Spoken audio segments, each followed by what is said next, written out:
आज रितिका का स्कूल में पहला दिन है। रितिका तैयार होकर स्कूल के लिए निकली ही थी कि तभी उसकी माँ ने उसे आवाज दी। रितिका बेटा, नाश्ता तो करती जा। नहीं माँ, मैं कॉलेज के लिए लेट हो रही हूँ। मैं वहीं जाकर कैंटीन में कुछ खा लूंगी। अरे बेटा, थोड़ा सा तो कुछ खा ले, ऐसे खाली पेट बाहर नहीं जाते। अच्छा ठीक है माँ। उसने जल्दी से ब्रेड पर मक्खन लगाया और खाना शुरू किया। नाश्ता खत्म करने के बाद जल्दी से उसने स्कूटी निकाली और कॉलेज के लिए निकल गई। रितिका श्री विनोद शर्मा और मीनाक्षी शर्मा की इकलौती बेटी है। विनोद शर्मा की मेन मार्केट में एक कपड़े की दुकान है। रितिका ने 12वीं क्लास विज्ञान से 95.38% अंकों से उत्तीर्ण किया है। यही नतीजा है कि उसे इतने अच्छे कॉलेज में बीएससी फॉरेंसिक साइंस में एडमिशन मिल पाया है। रास्ते में रितिका की स्कूटी सामने से आ रही बाइक से टकराई और अचानक ब्रेक लगाने की वजह से वो अपने आप को संभाल नहीं पाई और गिर गई।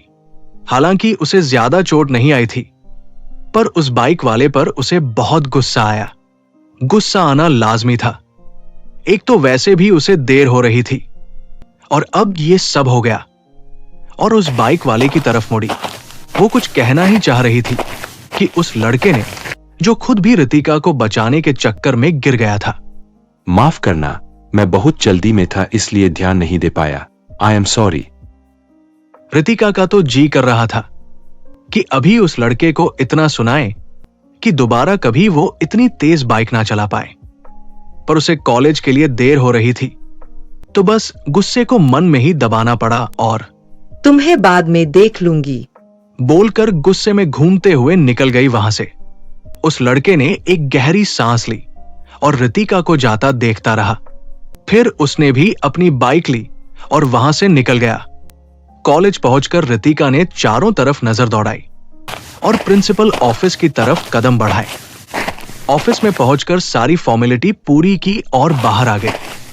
बाहर आकर उसने इधर उधर नजर दौड़ाई और अपनी फॉरेंसिक साइंस क्लास ढूंढने के लिए आगे बढ़ गई। सामने ही एक लड़का उसकी तरफ पीठ किए किसी लड़के को कुछ समझा रहा था। वो उसके पास गई और उसने पूछा कि forensic science first year classroom कहाँ है। वो लड़का जैसे ही रितिका की तरफ मुड़ा, दोनों के मुंह से लगभग एक साथ ही निकला, तुम। रितिका और वो लड़का दोनों हैरानी से एक दूसरे को देख रहे थे। रितिका तो समझ ही नहीं आ रहा था कि खुश हो या हैरान। वो लड़का कोई और नहीं कार्तिक था, जिसे वो तब से चाहती थी जब वो 8वीं में थी। हाँ, ये बात अलग है कि उसने कभी ये बात किसी को बताई नहीं थी, कार्तिक को भी नहीं, क्योंकि उसे अपने पापा का सपना पूरा करना था। इसलिए वो नहीं चाहती थी कि उसका ध्यान पढ़ाई से हटे। रितिका, तुम यहाँ? मुझे तो यकीन ही नहीं हो रहा यार, पूरे 4 साल बाद देख रहा हूँ तुम्हें। आज मेरा पहला दिन है इस कॉलेज में। तुम कैसे हो और यहाँ क्या कर रहे हो? मैं भी यहाँ स्टूडेंट हूँ यार। वैसे तुम्हारा स्ट्रीम कौन सा है? BSc forensic science. क्या बात है, मतलब मैं तुम्हारा सीनियर हूँ। BSc forensic science 3rd year है मेरा। अच्छी बात है। रितिका को बहुत घबराहट हो रही थी, पर वो ये कार्तिक पर जाहिर नहीं होने देना चाहती थी, इसलिए बस उसकी बातों का जवाब दे रही थी। कार्तिक, मुझे देर हो रही है, अभी मुझे अपना क्लास भी ढूंढना है। मैं चलती हूँ, बाय। अरे तुम क्यों चिंता कर रही हो? चलो मैं तुम्हारी क्लास तक छोड़ देता हूँ। कार्तिक को बुरा ना लगे इसलिए उसने हाँ बोल दिया, और वैसे भी दिल ही दिल में वह भी बहुत खुश थी। आज इतने सालों बाद भी यकीन नहीं था कि उसे कार्तिक यूं मिलेगा, उसका सीनियर क्लासमेट के रूप में। कार्तिक और रितिका क्लास रूम की ओर जा ही रहे थे कि लड़के लड़कियों के ग्रुप में से एक लड़का, जो कि शायद उनका लीडर था, उसने कहा, रितिका फर्स्ट ईयर। रितिका ने हाँ में सिर हिला दिया। कार्तिक ने उस लड़के से कहा, दोबारा रितिका की रैगिंग करने के बारे में सोचा तो मुझसे बुरा कोई नहीं होगा। यार क्यों गुस्सा हो रहा है? यह कौन सी तेरी गर्लफ्रेंड है? और फालतू बातें मत कर। इस पर उनके ग्रुप की एक लड़की प्रिया, जो कि कार्तिक को बहुत पसंद करती थी, उसने कहा, छोड़ो गाइस, क्यों कार्तिक को गुस्सा दिला रहे हो? उसने कहा कि रैगिंग नहीं करो तो मत करो। अब चलो यहाँ से। सारे लड़के लड़कियां वहां से चले गए।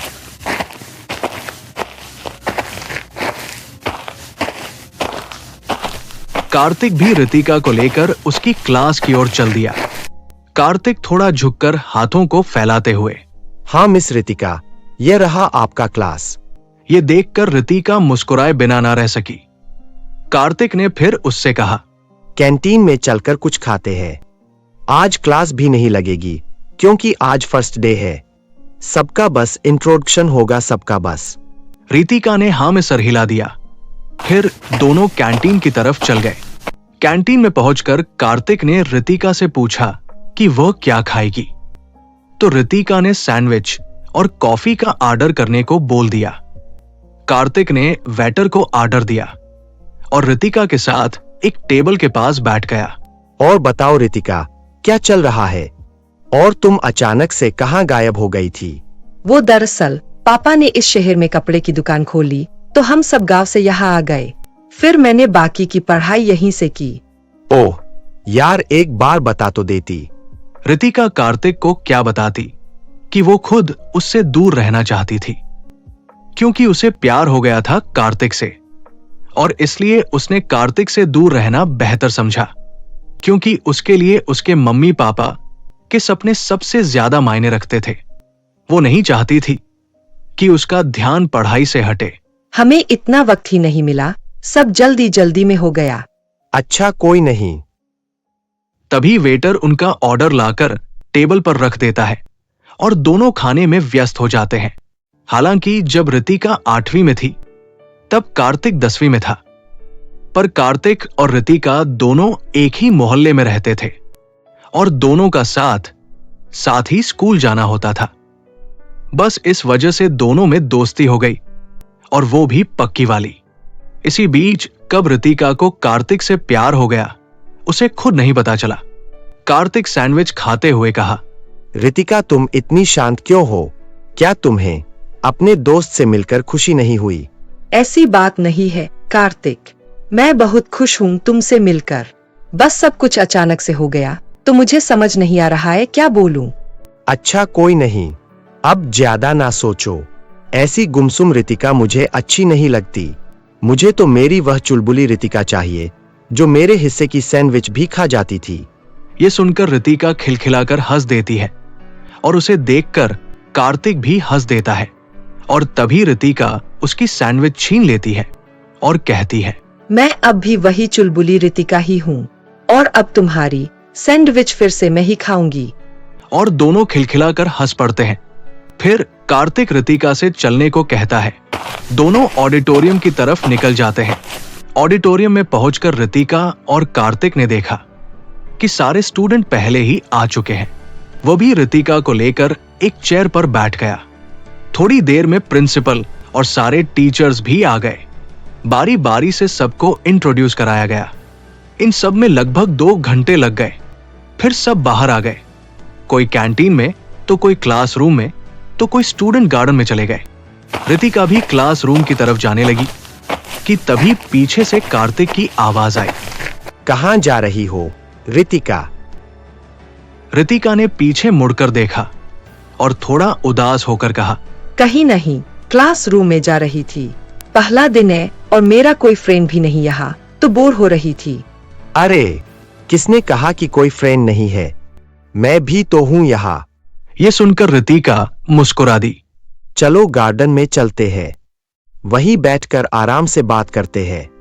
इतने सालों बाद मिली हो तुम मुझसे, बहुत सारी बातें करनी है तुमसे। रितिका ने मुस्कुराकर हाँ में सर हिलाया और दोनों गार्डन की तरफ चले गए।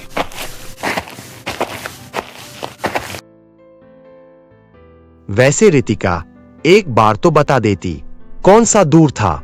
उसी में मोहल्ले में तो रहता था, पर तुमने बताया तक नहीं कि तुम वो शहर छोड़कर जा रही हो हमेशा के लिए। सॉरी कार्तिक, सब कुछ इतना जल्दी हुआ कि मौका ही नहीं मिला। चलो कोई नहीं, अब तो मिल गई ना। अब अचानक से मत चली जाना कहीं। वैसे रितिका, तुम्हें पता है कि तुम मेरी सच में बेस्ट फ्रेंड थी और हो। तुम्हारे जाने के बाद मैंने बहुत मिस किया तुम्हें। वहां उस शहर में मेरा कोई नहीं था तुम्हारे अलावा। तुम चली गई तो बहुत गुस्सा आया था। सोचा था कि कभी बात नहीं करूंगा। ऐसे दोस्ती निभाता है कोई कि बिना बताए शहर छोड़कर चला जाए। रितिका को यह सुनकर बहुत दुख हुआ और पछतावा भी कि उसकी वजह से कार्तिक हर्ट हुआ। आई एम सॉरी कार्तिक, सच में सब जल्दबाजी में हो गया। पापा ने कहा कि हमें आज ही यह शहर छोड़कर जाना है और दूसरे शहर में उन्होंने अपना बिजनेस स्टार्ट कर दिया है। मुझे भी बहुत अजीब लगा कि इतनी जल्दी क्यों, पर पापा ने कहा कि वो कई महीनों से इस काम में लगे थे और फाइनली वो बिजनेस स्टार्ट कर लिया और नया घर भी ले लिया खुद का। तो मैं और माँ बहुत खुश हुए और हम लोग यहाँ आ गए। उस टाइम मेरे पास ना ही फोन था और ना ही तुम्हारा कोई नंबर, तो मैं तुम्हें बता सकती। कोई बात नहीं, अब तुम मिल गई मुझे, मैं बहुत खुश हूँ।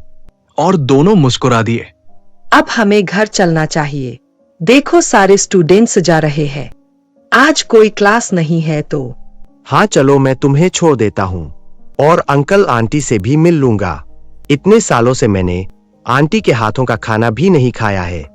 हाँ क्यों नहीं, चलो फिर, माँ पापा तुमसे मिलकर बहुत खुश होंगे। दोनों फिर घर के लिए निकल जाते हैं। इस कहानी का ये अध्याय यही समाप्त होता है।